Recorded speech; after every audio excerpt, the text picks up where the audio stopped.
Good evening, everyone. Everybody can hear? Excellent. Chanukah Sameach to you all, and welcome to another great conversation on religion and democracy, hosted by the Zahava and Moshel Strauss Center for Torah and Western Thought. I want to recognize and thank Moshel Strauss, my partner in all that we do at the Strauss Center. I want to thank President Joel for his friendship and his support. And ladies and gentlemen, these are very exciting times for the Strauss Center. We are not only teaching and sponsoring courses that actually embody what this university stands for, Torah Umada, but we are now also offering extraordinary undergraduate fellowship seminars on faith and reason, smicha seminars on bioethics, and our first full-fledged course for adults on Judaism and art history, in partnership with the YU Museum, has had hundreds of attendees. And I'm delighted to announce that the book, based on our conference and courses about Menachem Begin in the past year, has just been published by Mosaic as an ebook, with the hardcover to follow in February, edited by Neil Kazadoy. In a very proud moment for us, we have just announced that applications are being accepted for a prestigious postdoctoral position, the Tikva Fellow at the Strauss Center. On that note, I want to recognize Roger Hertog and to thank him for all that he and the Hertog Foundation and the Tikva Fund have done, not only to make this program tonight possible, but for all your support for Roger and faith in the Strauss Center. Finally, I urge you to return to Yeshiva this Sunday at 10 a.m., when I will deliver the inaugural Rabbi Alan Mervis lecture on the subject of Kohen King Rabbi Rosh Yeshiva, Jewish leadership from the Maccabees to today, sponsored by Ted Mervis.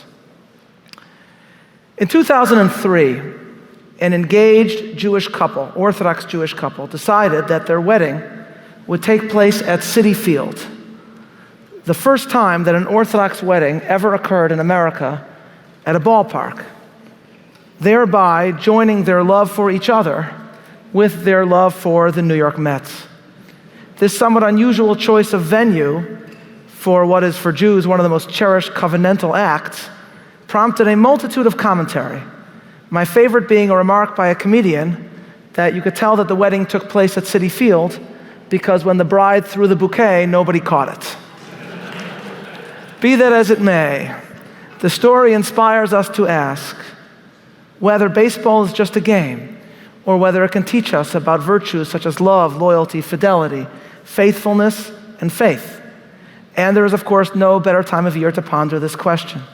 Chanukah commemorates a clash between Jewish and Greek culture, a clash that began in 167 BCE when a Jewish Hellenist bought the position of high priest and built a gymnasium right next to the temple in Jerusalem. Greek paganism, the Jews argued, worshiped the physical at the expense of the spiritual and the eternal. At the same time, ladies and gentlemen, Jewish prayer begins every morning by referencing Elokai neshama shenatata bi.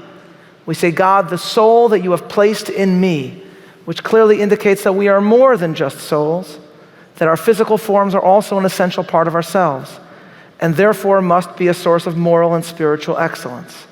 This tension was perhaps best captured by the greatest theologian of our age, Yogi Berra, who reflected that baseball is 90% mental and the other half is physical. This evening, the Strauss Center hosts two, if you will, extraordinary athletes of the mind to help us grapple with this dialectic of sport and spirit. Dr. John Sexton is the 15th president of New York University and also the Benjamin Butler Professor of Law and NYU Law School's Dean Emeritus. Dr. Sexton, who holds an honorary degree from Yeshiva University, among many other universities, is the author of numerous books, including his latest, Baseball as a Road to God, Seeing Beyond the Game, based on the course that he teaches by the same name, I believe the most popular course at New York University. His career is stellar, and as I pointed out to him, the only flaw in his biography is that he is not a fan of the Chicago Cubs. This brings us to our second guest. George Will is one of the country's most widely read political columnists and a Pulitzer Prize-winning writer, and the author of New York Times bestsellers Bunts and Men at Work, The Craft of Baseball. His latest book is about the spot that after Jerusalem is the holiest place on earth, Wrigley Field, titled A Nice Little Place on the North Side, Wrigley Field at 100. Both books are available for purchase outside following our event. Ladies and gentlemen, please join me in welcoming our guests.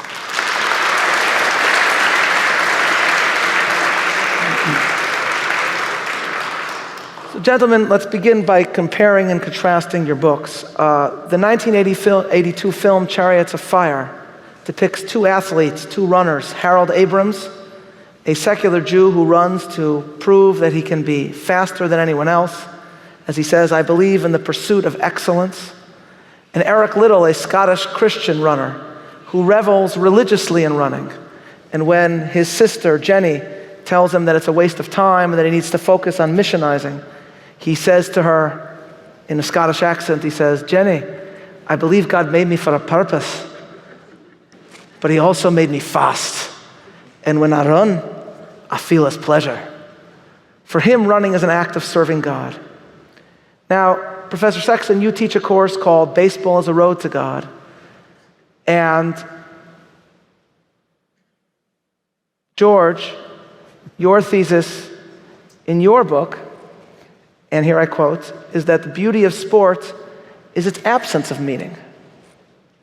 And you cite a writer approvingly who argues that sports is subversive of religion, because whereas religion concerns the most consequential things, sport cares first and foremost only for itself. So John, you write that only the spiritually numb would miss the wonders of Wrigley Field, and you argue that a visit to such a ballpark channels an intersection between our world and the transcendent, whereas your book, which is itself a paean to Wrigley Field and its beauty, still criticizes Chicagoans who oppose any change to the park, writing that, quote, what the Cubs do is play professional baseball, so sentimentalists get over it, end quote. Now, leaving aside the revelation, which I never learned in Chicago, that the Cubs play professional baseball, is baseball about the pursuit of athletic excellence in itself, or is it something more transcendent, romantic, religious? Is it a business involving athletes, or is it a source of meaning? Well, the Cubs play professional baseball in the sense that they're paid. That's all it means. I am firmly of the anti-sentimental school of baseball writing. Usually when I write books, and I've written, I guess, 14 or 15 of them, the title of the book is the last and hardest thing to come up with. With Men at Work, it was the easiest, because I wanted to write a book opposite of the boys of summer. These are men. What they do is work. It's extraordinarily hard, and it's often dangerous, and they do it for money. And they go where the money is now that they have free agency. My view is that it does, far from taking away from our pleasure in baseball, that should enhance it, because, as you have accurately quoted me, baseball, the beauty of it is, and this is the way Bart Giamatti's view, the beauty of baseball is that it doesn't mean a damn thing. It's just beautiful, and the appreciation of beauty, and to take the subtitle of my book, The Craft of Baseball, craftsmanship is enough. Professor Sexton. John. So, first of all, I'm the president of the George Will Fan Club, so I'm not going to allow you... Vice president. Okay. You have a future. Yeah. I'm not going to allow you to create a false dichotomy here. Okay. My friend Jim Traub, who taught for 3 years the class at NYU with me, came into the first class after I had written this book a couple of years ago. And he said, you know, John writes this book, Baseball as a Road to God, not the Road to God, Baseball as a Road to God. And he chose the toughest form of baseball for his argument and the easiest form of God for his argument. So I'm not making a claim that would contravene George's right to see baseball exactly as he sees it. When I and my family camped and marched through the outback in Australia, mile upon mile upon mile of wilderness, and then suddenly in the distance. And then as we got closer, more and more immense was what the native Australians call Uluru, that great mound of orange, 15 stories high on utterly flat terrain as far as the eye could see in every direction. And our guide, who was a native Australian, saw that, as many cultures would see something like that, as axis mundi, the connection between this world and the transcendent world. I saw it as, I could understand the spiritualism of his experience. As I think perhaps as the evening goes on, George will see the spiritualism of baseball for some, in moments, in spaces. In fact, even in his own books, he reveals such moments.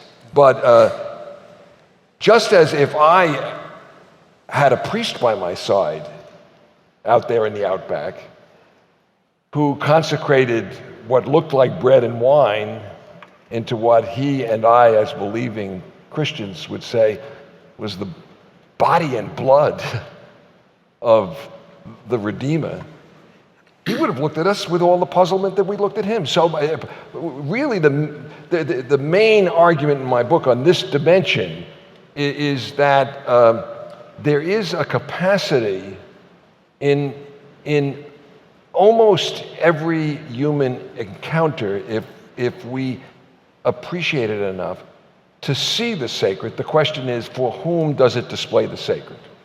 And I make the argument that baseball has all of the typologies that classic phenomenologists of religion would recognize as religious, and I do it through things like faith and doubt and conversion and so forth and so on. So I don't really think there's that much of a difference when I observe that, for me, Ebbets Field brought me in contact with something that was beyond, that is in this category that I call ineffable. I don't know if you would disagree with that. Have you felt that ever? No, it's an awful thing to say at this great institution of faith. It's only in a synagogue, don't worry. I'm a thoroughly secular person. I may be the only person in this room who's I'm just guessing, the grandson of a Lutheran minister.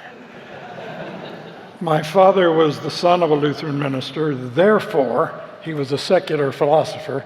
He'd seen quite enough of the inside of churches by the time he went off to college. But I don't believe in transcendence. But that doesn't mean when I say baseball's enough, baseball can be thoroughly appreciated for itself. That doesn't mean that I deny that it has social evocations, if you will. I'll give you an example. Your senator, Daniel Patrick Moynihan, was my best friend. And Pat used to talk about what he called the liberal expectancy.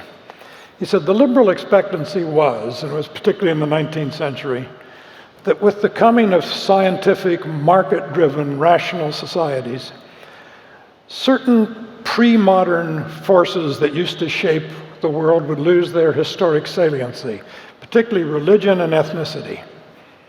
All we read about in the newspapers today is religion and ethnicity, often to our sorrow, but always religion and ethnicity. My thesis, one of the theses in my book, is that we need to answer the interesting question, why do we care so much? There's a gentleman out there, otherwise perfectly sensible man, wearing a Mets jersey. Why? I'm 73 years old and I suffer about the Cubs. 25 professional athletes who I'll never meet or care about, and certainly will never care about me. Why do I care about that? And the answer, I think, is that our attachment to sport, and to team sport particularly, is a residue of our native tribalism that we've never gotten over. We may live in cities, and cities may be, as the sociologist Durkheim said, a dust of individuals. But when we attach ourselves to a team, we stop being dust. We join a kind of voluntary tribe. It may only exist for 3 hours a day, roughly innings 1 through 9. But for that moment, we have acquired a kind of tribal identity in the midst of the anonymity of a city. Second, I argue that, again, baseball is quite enough, stands on its own, but it is exactly the right sport for a democracy, because baseball famously is all about failure. Ty Cobb had the highest career batting average in history, 367, which means he failed more than 60% of the time. Every team goes to spring training knowing it's going to win 60 games, going to lose 60 games. You play the whole season to sort out the middle 42 games. Democracy is the politics of the half loaf. It's full of failure. No one gets everything they want. And baseball is enormously good training for the democratic temper. So if I could just pick up Please. on what George just said. So I think the last sentence you said, training, is at the heart of the matter for me. So I in a way, take an observational view of baseball. But what I think that does, and you illustrated beautifully in your writing, the more you learn about baseball, the deeper you get into it, the more intricate you see that it is. And of course, we now live in this time where people never slow down to smell the roses or see the Grand Canyon and get down into it. You know, they'll fly by it, you know, on the top with a car maybe for a few hours. So I think that baseball is wonderful, exactly in the way you describe most eloquently in Men at Work, when you talk about the intricacies and the details of it. But then you press through that, I think, to some experiential dimension that I know we both share, because that's your question. Why do we care? Why do I have the number 42 on my academic gown? Okay, I mean, well, because history changed in 1947 in an epical way that was deep. Now, and I can't express all of it simply in the cognitive terms that you deal with in much of your writing and thinking, and I do too. I'm at a research university. I believe in science and evidence. I don't believe in scientism. I don't believe that science captures all of knowledge, and I don't believe that it will ever capture all of knowledge. It can't explain to me why I knew that Lisa loved me. That was something that was mythic. It was experiential. And there are those moments in baseball, if we stop and notice them, but you have to know the craft first. So the way in which I would say it is, see you and raise you one, but raise you one in your own terms, because really you feel the same connection. Now, whether that gets for either of us, and I don't profess myself to be a baseballist, okay? I don't make the claim in the book at all that it's my religion. I just say that I can observe about it the same way I can observe about any of the great religious traditions, the same features. For those of you who didn't get what he was referring to, the number 42 on his academic gown was Jackie Robinson's number. By the way, when Jackie Robinson left his home to go to Ebbets Field for his first game, wearing a camel's hair coat and a fedora, people dressed up to go to games in those days, he said to his wife, Rachel, "If you can't spot me, I'll be wearing number 42. In your book, you talk about baseball slowing life down. It's interesting because when a baseball player is really going well, and every ball player has vast swings of ups, troughs, and valleys and peaks during a baseball season. But when it's going well, ball players say of a player is hot, the game has slowed down for him. That tells us two things, that it's a fast game. I wrote Men at Work because no one had written it for me. I wanted to find out what was going on out there, and it turns out so much is going on once you realize it. How many decisions are being made pitch by pitch, out by out? You can't fathom how fast these guys can keep track of it. It's not just the extraordinary speed of the game that requires the hand-eye coordination. When they first opened Comerica Park in Detroit, I went to visit them, and the Tigers manager at the time was a man named Garner, and he said, "Come here, I want to show you something." He took me downstairs to the batting cages under the stands, where they had a pitching machine that would throw a tennis ball 125 miles an hour, and on the tennis ball, each ball had a number written on it. He said, "A major league hitter can read the number." It's his way of saying, they're not like us. They're not. I mean, they're just different. They just do things that are unimaginable. Such a steep social pyramid to get to the top of any professional sport. But they're doing what everyone in this room is a failed baseball player at some point or other. And that's part of the appreciation of the game, is to go somewhere and watch it and say, I could never do that. Yeah. And it's bracing. It's not a humiliating thing, it's bracing. Yeah. So let's pick up directly on that. You've described baseball players as both almost not superhuman, but able to do things that we couldn't possibly imagine. But you also noted that baseball is it's a sport that involves failure. In Men at Work, you praise the Greek celebration of athletic excellence, and you argue that the Greek insight is that by witnessing physical grace, the soul comes to understand love and beauty. But you note again that baseball is a game of failure. And you've engaged in a pretty public debate with the classicist Donald Kagan, who felt that the baseball players that you admired were not Greek enough, not Homeric enough, not divine enough. And similarly, John, you note that adversity is baseball's handmaiden. Coping with it is the game's great challenge. So what is the essence of athletic heroism in baseball? And does baseball inculcate a better balance of pride and humility than other sports? Yes. Don Kagan, who was provost of Yale and a wonderful man, just retired, Don thought I was making baseball mundane. Well, mundane means of the world.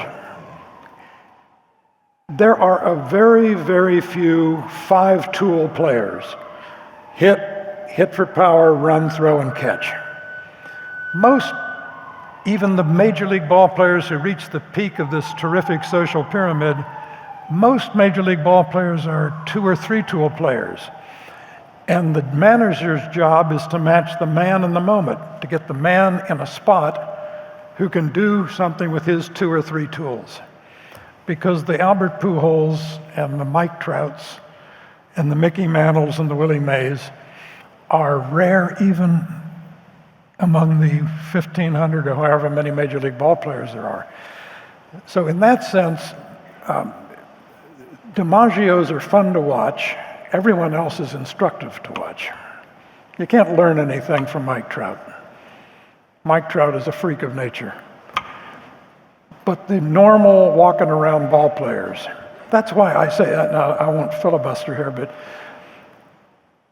baseball being a game of episodes, strike by strike, out by out, inning by inning, produces an enormous sediment of numbers. And numbers make for the intergenerational comparisons. We can meaningfully compare Hannes Wagner to Derek Jeter. But the one number, and this is me being mundane again in the view of Don Kagan, the one number that even the most acute and devoted fan cannot fathom is 162. Play 162 games in 185 days is a grind. That's the word you constantly hear, and it would drive Don Kagan crazy because it's not Greek. It is the sheer grind of showing up every day, of doing your job, of bringing professionalism to the ballpark. So who embodies that virtue? Well, in a way, DiMaggio did. You know, DiMaggio very famously said, and this is written on the wall of the tunnel leading to the Washington Nationals dugout, so it's the first thing they see as they go on the field. DiMaggio said, I've got it almost exactly right. Someone asked DiMaggio, it's Tuesday, it's August, it's Cleveland. How do you get up for a game? And he said, there's some 5-year-old here who's never seen me before. just a sort of good professional pride of wanting to do your best, even if it's Cleveland and it's Tuesday and it's August. John. And the wonderful thing is that baseball, precisely because of the fact that statistically you're going to fail most of the time, and also the element of chance is such a big thing. I mean, look at the 2001 World Series, which the Yankees lost when Mo threw a good pitch. You know, if the batter had hit the ball the way the batter wanted to hit the ball, it would have been an out. But the broken bat bloop over the shortstop, and the World Series was won. So it's got all of these elements that are deeply mundane in the sense that George is using the word mundane. And of course, what religion is about at its finest, and I want to make it very, very clear, I'm not talking about structural religion. I'm not talking about the Catholic hierarchy, okay? I'm talking about liturgical religion. I'm talking about experiential religion. The mystery cult at Eleusis, and the Shabbat dinner with the family, the Eucharistic experience, which one cannot prove, but one can't take it away either by intellectual argument. So we can both be here respectful in conversation. You know, one of us is a person of faith, the other one who says, I don't experience your faith. That doesn't mean that he doesn't find meaning in life. But the wonderful thing about baseball is that it captures the human essence, we would call it in the Judeo-Christian tradition. It captures the effects of original sin, concupiscence, and the fact that life is about striving consistently to be better and perfect. And that's where I think our two views of baseball come together, because that striving is done by men at work. And typically, Ted Williams, for example, one of the greatest hitters of all time, couldn't coach hitting because it was too easy for him. How many really good managers never really played meaningfully in the major leagues? Earl Weaver, Tommy Lasorda, Walter Alston, Right. Tony La Russa. Right. I think it was a Mediocre rhetorical question. If you made a top 10 list, if you made a top 10 list, and by the way, my favorite on that list, of course, is Walter Alston, who managed the Dodgers for 20 years on 21-year contracts. I'll just add that the only story I really know about Walter Alston is when Sandy Koufax took off for Yom Kippur, and Don Drysdale played instead, and the Dodgers got hammered. So Walter Alston went out to relieve Don Drysdale. I think the score was like 10-1 or something like that. And Don Drysdale says to Walter Alston, "Hey, coach, bet you wish I was Jewish today too." Sorry, I just wanted to tell a baseball story also. This way I could say, I told John Sexton and George Will a baseball story. So loss, adversity, striving, failure. This brings us to the Chicago Cubs. Now, the famous Jewish anecdote describes the shtetl who hired a watchman to stand outside the town to let its denizens know when he saw the Messiah coming, rounding the bend. And when this guy was asked why he took this job, the watchman replied, he said, "Well, the pay's not so good, but it's lifetime work." Now, I was reminded of this, John, from a passage in your book. You said you describe Cub fans as those who have accepted their fate with a measure of good cheer. They reflect, you write, a jocular acceptance of unabated disappointment that would have been unthinkable in hopeful Brooklyn or despairing Boston. But you end optimistically that you think deep within the heart of every Cubs fan is wait till next year. I'm not sure reading Cubs fans that I get that. I quoted to George before Mike Royko, the Chicago columnist, who said that, quote, "I always believed that being a Cubs fan built strong character because it taught a person that if you try hard enough and long enough, you'll still lose. And that's the lesson of life." So, does being a Cubs fan provide us with an example of balancing realism and idealism, of something perhaps akin to religious longing and faith in the face of the failure of redemption to arrive? Or is rooting for the Cubs something, well, much more sad or masochistic? In my case, it's just animal stubbornness. I became a Cub fan in 1948 at age 7, and I know if I ever changed teams, they'd start winning, just to spite me. William Butler Yeats said, "Life is a long preparation for something that never happens." And Cub fans understand this.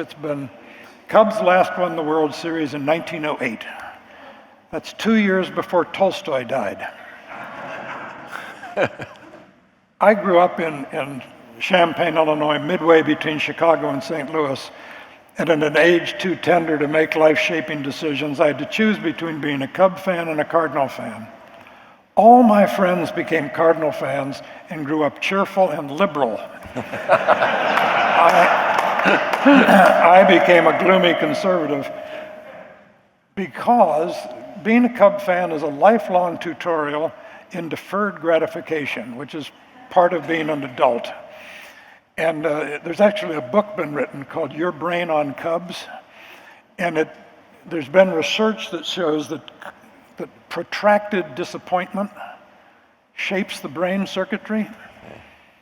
So for whatever I am, and good or bad, the Cubs made me what I am. So I'd make two observations on this. The first thing is, I want to go back to George's perceptive question, why do we care so much? And of course, one could say that about baseball and the teams for which we root. One could say it about a lot of things.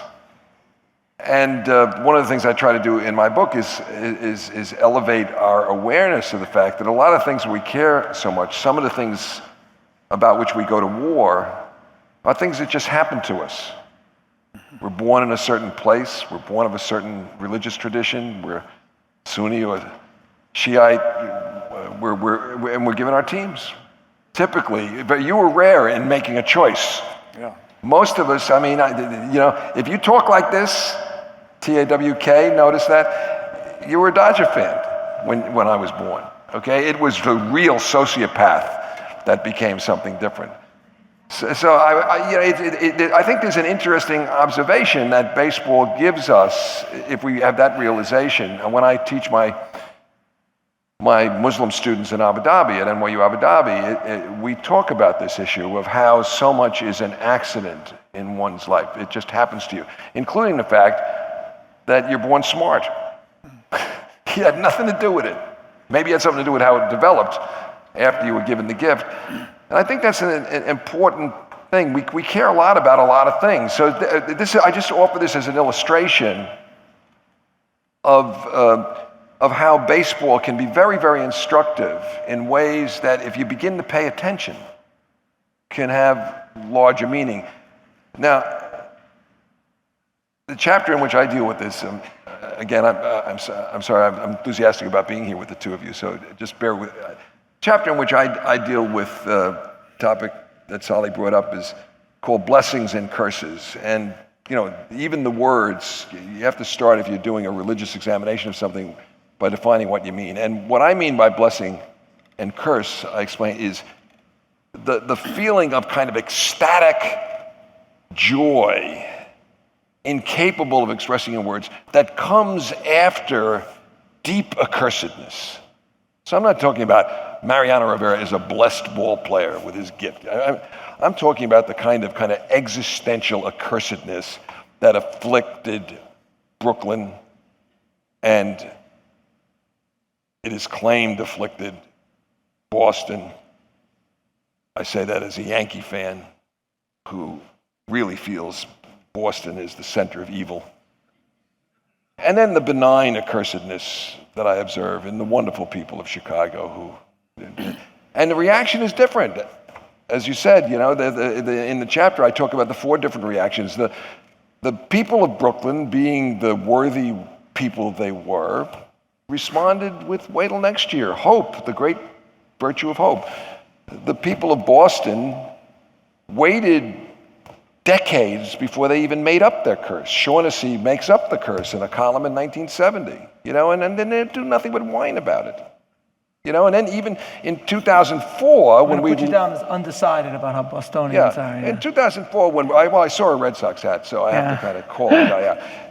So in 2004, when we let them win, so they could taste victory, it didn't taste good enough because you can't say that the people of Chicago have responded to their recursiveness the way you would expect people in a place called the Second City. Ouch. Kind of with a resignation. You a moment ago, you brought up the matter of luck. And luck, no matter how good professionals are, luck intrudes, just as it does in life. We've all raised children, and I don't know how it was at your household. At my household, I told my children there's a 4-letter F word they're not allowed to pronounce, and it's the word fair. I get so tired of children saying, it's not fair. As Jack Kennedy rightly said, life is unfair. Everyone in this room who's seen baseball games has seen much better pitched games than Don Larson's perfect game. Don Larson pitches a perfect game because he gives up a rocket to deepest center field where only Mickey Mantle could have caught it, but Mickey Mantle was playing center field that day. Another Dodger hitter hits a shot that bounces off third base. Been an inch higher, it would have been a double or a triple. Bounces off third base right to the shortstop. Doesn't look that way in the box score, but everyone who watched the game knew that luck was riding on Don Larson's shoulder that day, and you saw a mediocre pitched game by a rarely even mediocre pitcher who, through sheer luck, is known by everyone. Yes. And on the other side, Ralph Branca. Yeah, Ralph Branca. Exactly. Who was a very good pitcher. And now we know Jewish. This is true, Jewish, and we now know that the Giants cheated. Yes, we do. So do you think, you spoke about the joy of the curse being lifted, but maybe there's something else. C.S. Lewis, in his memoir, Surprised by Joy, defines spiritual joy as the desire for something which you have not yet really attained. He calls it an unsatisfied desire which is itself more desirable than any other satisfaction. It is the scent of a flower we have not found, the echo of a tune we have not heard, news from a country we have never yet visited. So, would Cub fans be Cubs fans if they won? Probably not. It's less poetic than the way C.S. Lewis put it, but you remember the Heinz ketchup ad? And it's slowly coming out of the bottle, and it's playing the song Anticipation. Anticipation is part of the ecstasy, if you will. Yeah. I do not know, and I never expect to find out, what it's like to win the World Series. But I have a feeling, and it's a dreadful feeling, that I would lose interest after that. I'd say, well, the hell with it. You become a football fan. No. Oh, no. No. As I have said many times, football combines two of the worst features of American life. It's violence, punctuated by committee meetings called huddles. I agree completely. Associated with the. We're going to come back to that. So, one final question about some of the themes we've been discussing here before we move on. So, you spoke about tribalism, and you spoke about you fell into it because of the way you talk. But you describe in the book, John, that you grew up a Dodgers fan, and you converted to becoming a Yankee fan. Surely a stunning, right? So that is my question. You write, quote, "For me, the Yankees of today are not in an existential sense the Yankees who vex the post-World War II Brooklyn Dodgers. Such has been my journey," end quote. Now, perhaps, but then the question is, what are we rooting for? Is it just this vestigial tribalism? Jerry Seinfeld has a famous routine where he says that loyalty to any one sports team today is pretty hard to justify because the players are always changing. The team could move to another city. He says you're actually just rooting for the clothes when you get right down to it. He says you're rooting for the laundry. That's what he said. He said fans will be in love with a player, but if he gets to another team, they boo him. He says, this is the same human being, just in a different shirt. But now they hate him. Boo, different shirt, boo. Right, But that's very, very illustrative of what I'm talking about. Everyone said when free agency came in 1976, and Major League Baseball players acquired the elementary American right to negotiate the terms of employment with the employer of your choice. They said, well, that's it. The romance will go out of baseball. Rubbish. Ball players used to move, first of all, ball players used to move around. It just wasn't their choice. But even when they move around now, obviously to do what all of us do, which is to better ourselves, we don't care because the loyalty had nothing to do with that.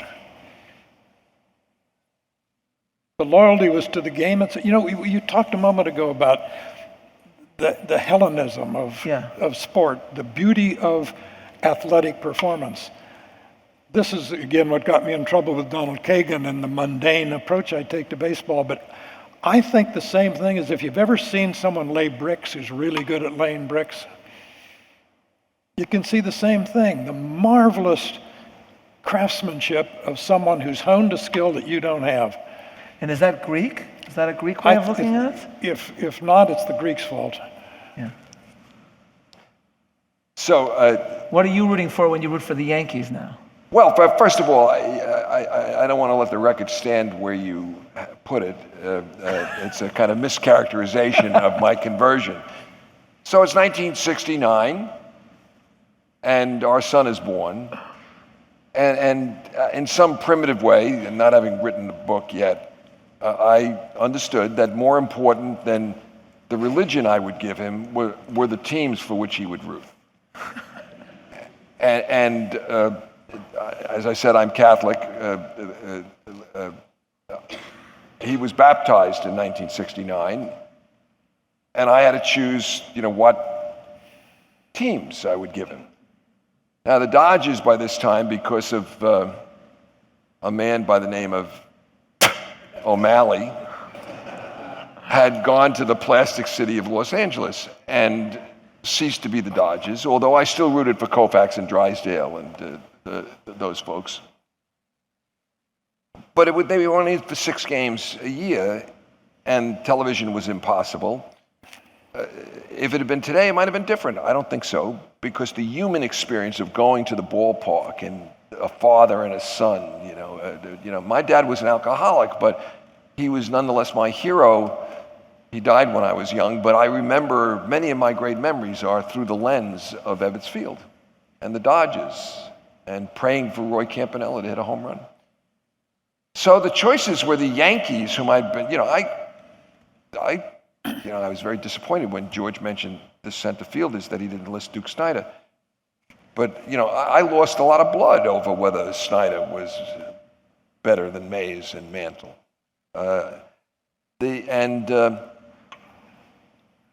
The Yankees were the hated opposition, or at least they were our tormentors. And then 69 was the Mets' miracle year. It was literally called the miracle year. But the 50s Catholic in me chose the monuments and the hagiography of Ruth and Garrick, and tradition with a capital T is a big thing with Catholics, So this choice was it was an act of love for my son, and I remained more or less in the closet a Dodger fan until the Yankees and Dodgers began to play each other in the World Series in the 70s, and I had to make a decision. Was I going to root against my son? And that was when the conversion happened. Now, it was your road to Damascus moment. It was it was. But interesting enough, when Lisa and I married, she adopted Jed, and she said, I'd appreciate it if we could raise our children Jewish. And I said, of course. So he later was bar mitzvahed, but he's still a Yankee fan. So these choices are not inconsequential. And by the way, my Italian Catholic-born daughter-in-law converted to Judaism, so now the whole mishpucha, except for me, are Jewish. And my sister's husband, my Irish Catholic brother-in-law, says, not since Abraham has a Gentile begat as many Jews as John. But I could take care of that for you after this event if you want. In my role tonight representing the reality principle, I must intervene on two counts here. If the 1969 Mets were a miracle, we have defined miracles down. yes. The Mets didn't win by a miracle. They won on the arms of Seaver and Koosman and people like that, Tommy Agee and all the rest. They won because they played good baseball. It's not a miracle, it's professionalism. Now, I really will rise to your offense here. I wish to speak in praise of Walter O'Malley. Oh.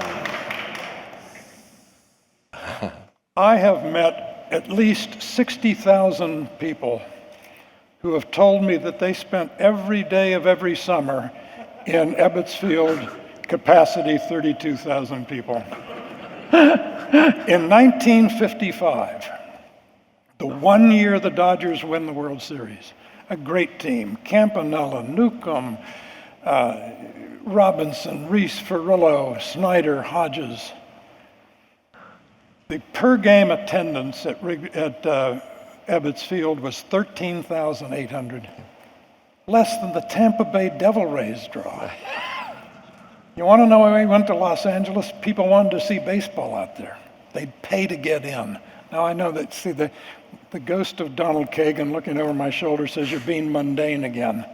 It's the world we live in and there's nothing wrong with it. Yeah. Walter O'Malley heard a demand and supplied what was being demanded. And the people of Brooklyn lost a team because they didn't go to the games. Yeah. And that's the way the market's supposed to work.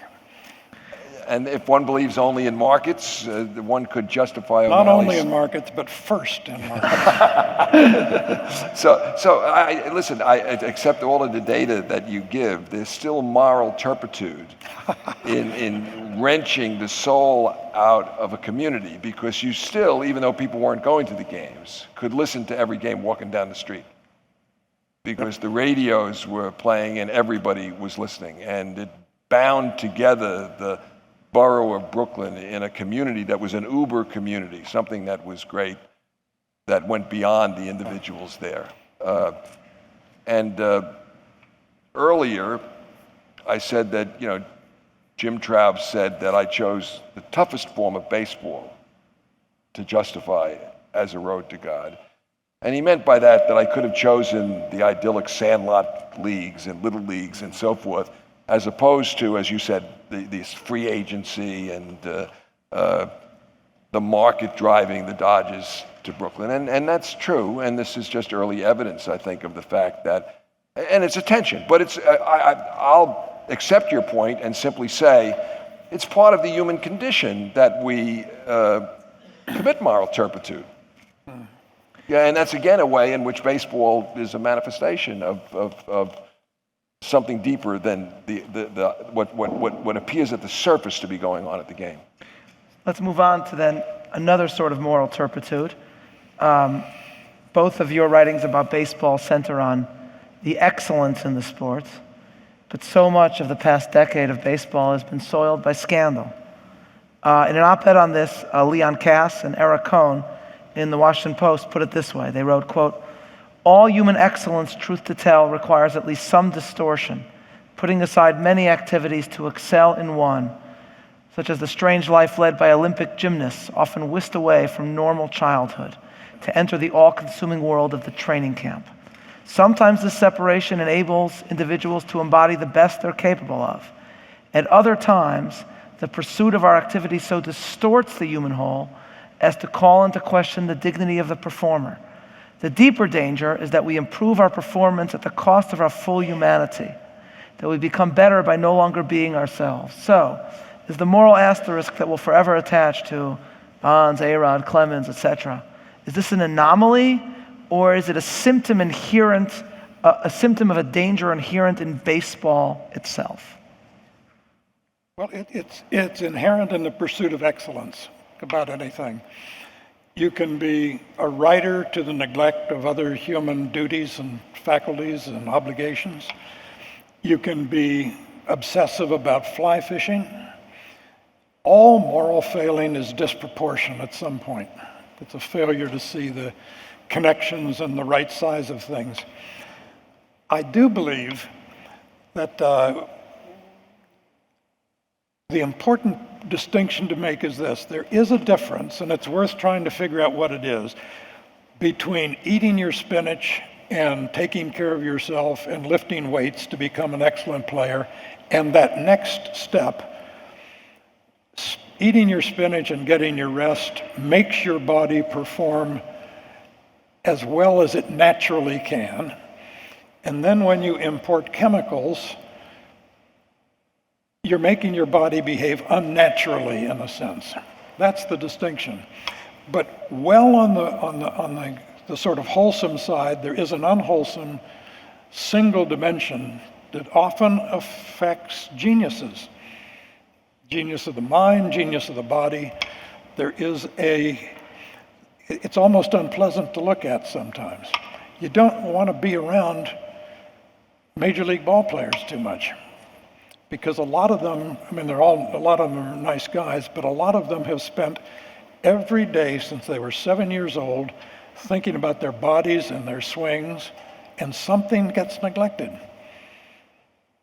And you almost wouldn't want your son, Mama, don't let my babies grow up to be big league ball players. And that doesn't take away in any way from your enjoyment of the sport. I'll give you an analogy. Look, Ezra Pound was a fascist. Yeah. T.S. Eliot was an anti-Semite, and they were both great poets. Can you enjoy the poetry? Probably. But not in the pure sense, Not in the pure I think, sense, perhaps. that you get from sitting in Wrigley Field. Right. So there are rules in baseball. That's another cut to the argument George just made. You go outside the rules. There's a William Kinsella who wrote the book that became Field of Dreams. Shoeless Joe wrote a short story called Distances about a barnstorming ball player who would adjust the length between the rubber and home plate before the games. So that's not playing the game.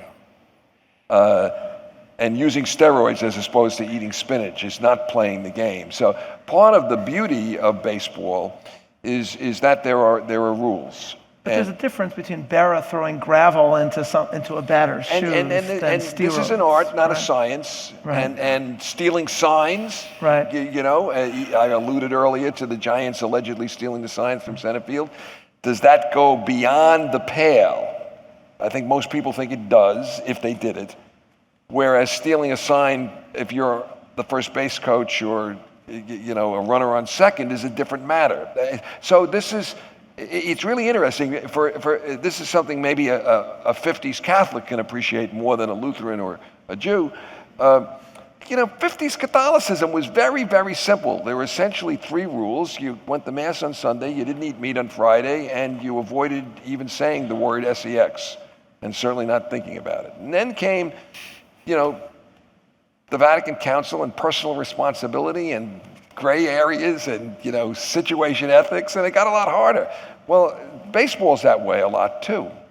The strike zone is not the precise strike zone that's in the rule book.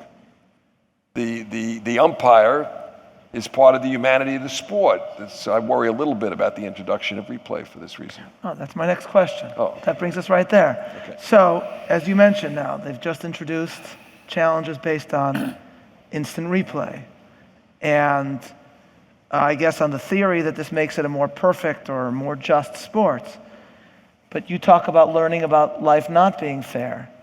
Perhaps the injustices and infallibilities of the umpire make it the game what it is. Yogi Berra, again, I think the most theologically profound thing he ever said, and he has many profound comments. He said, if the world was perfect, it wouldn't be.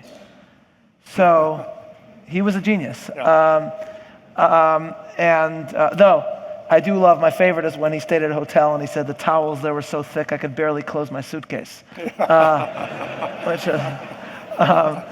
But so is the imperfections of baseball what make it so perfect, and such a perfect sport?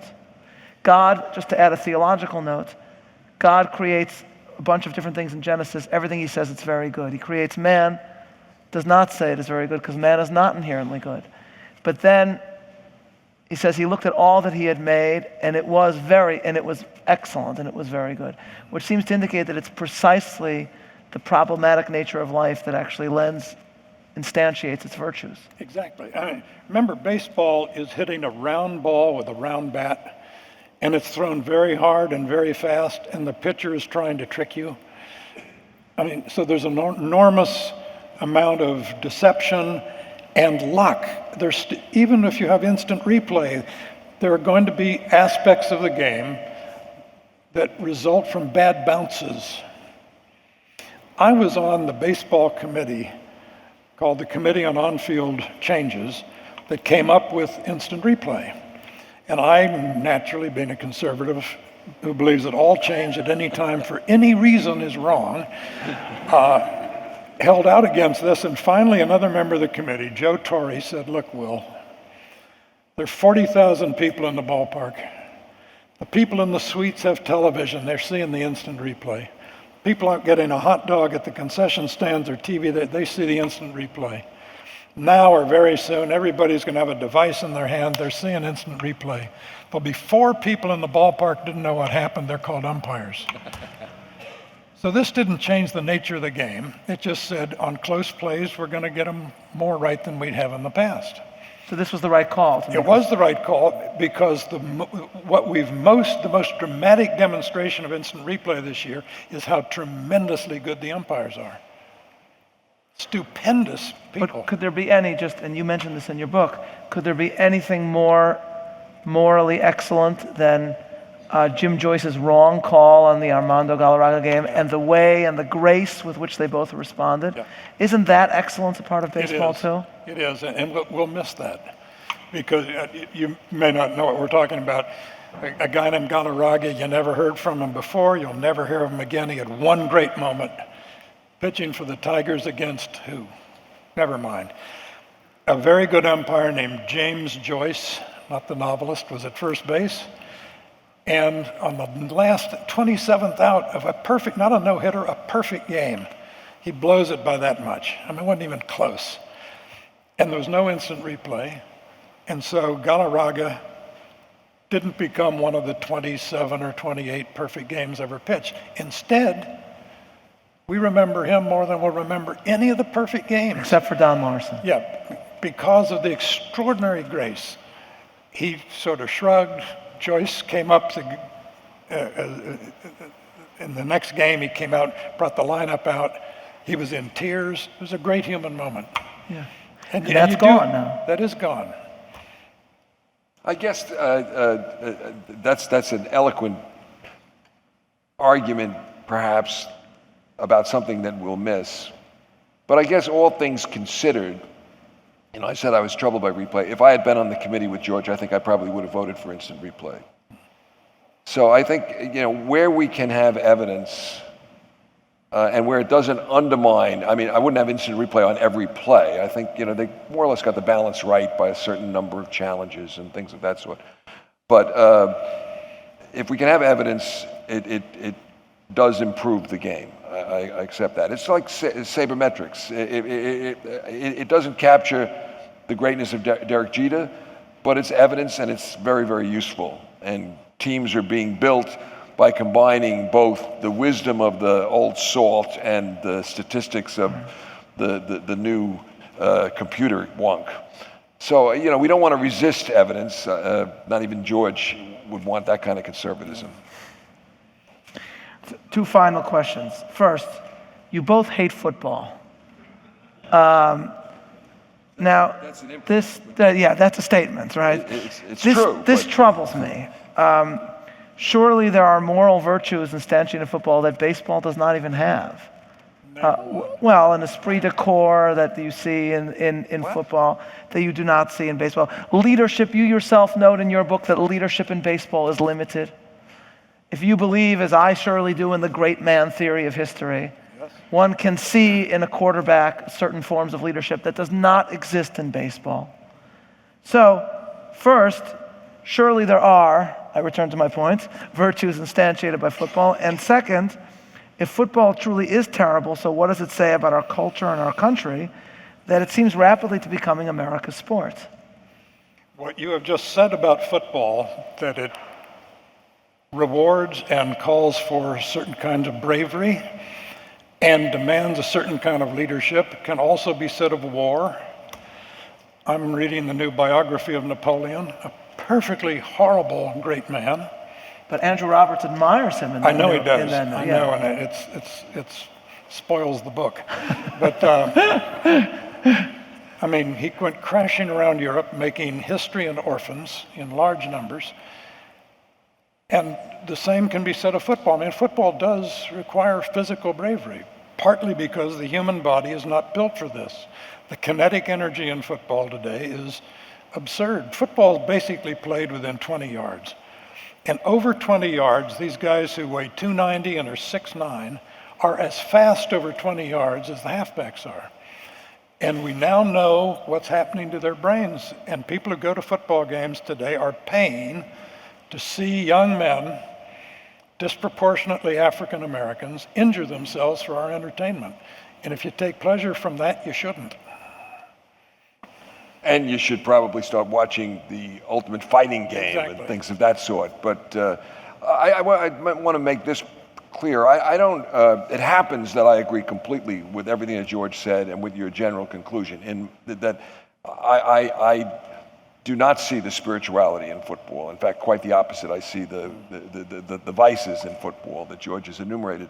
That having been said, the necessary consequence of my argument in the book, that baseball is a road to God, which we appreciate deeply because of its intricacy, it's building, picking up on George's men at work, it's building habits of observation in the deepening experience of fandom, which when transported to other parts of your life become very useful in living a spiritual life. The fact that that's the way I would explain it, and I think I could explain why baseball is that because of this intricacy and the kaleidoscopic quality that George referred to earlier, this just numerosity, doesn't mean that football couldn't be a road to God for someone else. I mean, the logic of my argument is that some people see Uluru and some people see the Eucharist and others don't. And I think it's a useful thing to understand that about what differentiates religions. Final question. In the movie Back to the Future 2, surely one of the cinematic achievements of our age. You are certainly a broad-gauged person, Rabbi. Thank you. This is the one thing I've proven is that I don't know any Torah, but trivia, I know a lot. Michael J. Fox journeys from 1989, when the film was made, to 2015 to discover that the Cubs have made it to the World Series. It is Cubs versus Miami. That's 2015 is this season. Now, leaving aside that both teams are in the National League, which is a question on Steven Spielberg, and about this prophecy, nevertheless, that leaves us to give our own predictions. In an article in the journal National Affairs, the political scientist Diana Schaub writes, in reflecting on the connection between baseball and democracy, quote, although both individual games and seasons end in either victory or loss, baseball renews itself each year. Here again, baseball speaks in a salutary way to our hope that government of the people, by the people, and for the people shall not perish from the earth. And she ends, baseball is a game of surprises, extra innings, and should all else fail, the promise of spring. Baseball, she writes, is a hopeful game, end quote. So what are your hopes and predictions for baseball and therefore for America in the years to come? Well, I said earlier that baseball being the sport of the half loaf, the sport in which if you win 10 out of 20 games, you're definitionally mediocre. If you win 11 out of 20 games, you win 89 games, and that's more than either the Giants or the Royals, both World Series teams, won last year. It was the first World Series in history where there was no 90-game winning team in the World Series. So baseball is good for democracy, which is about equality, because it's about inequality. Baseball is a severe meritocracy, the most severe. You may be sure, after 162 games, the best teams won. The luck evens out. Every ball player knows this. Umpires are going to cost you a game. Bad bounces are going to cost you a game. But umpires and bad bounces are going to give you games, over 162 games. So while we as a country celebrate and insist upon equality, the genius of America is to make equality compatible with respect for the inequalities of earned excellence. And that's why baseball, as the most severe meritocracy, because it is the sport of the longest season, brings balance to our egalitarian country. So I'm not going to gild the lily. That was beautifully put. I'll just succumb to your invitation to give a prediction, and I will predict that no team from either New York or Chicago will be in the World Series this year. With the ending in the synagogue with a prayer that you will be wrong, John, please join me in thanking our panelists. Thank you, John.